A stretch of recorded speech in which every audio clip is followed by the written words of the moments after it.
ಪ್ರಧಾನಿ ಮೋದಿ ಅವರು ಧಾರವಾಡಕ್ಕೂ ಕೂಡ ಆಗಮಿಸಲಿದ್ದಾರೆ ಅನ್ನುವಂತಹ ಸುದ್ದಿಗಳು ಹರಿದಾಡ್ತಾ ಇದೆ.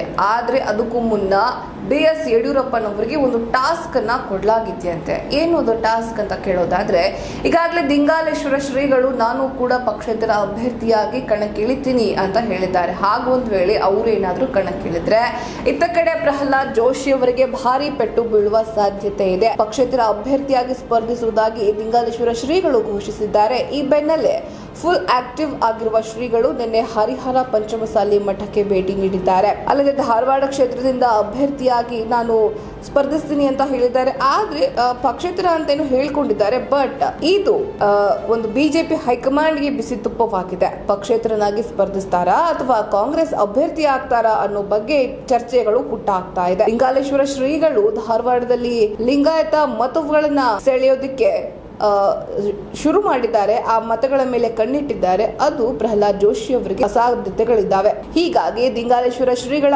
ಮನವೊಲೈಕೆ ಮಾಡಿ ಸಂಧಾನಕ್ಕೆ ಮಾಜಿ CM BS ಯಡಿಯೂರಪ್ಪನವರು ಟಾಸ್ಕ್ ಅನ್ನ ನೀಡಲಾಗಿದೆ.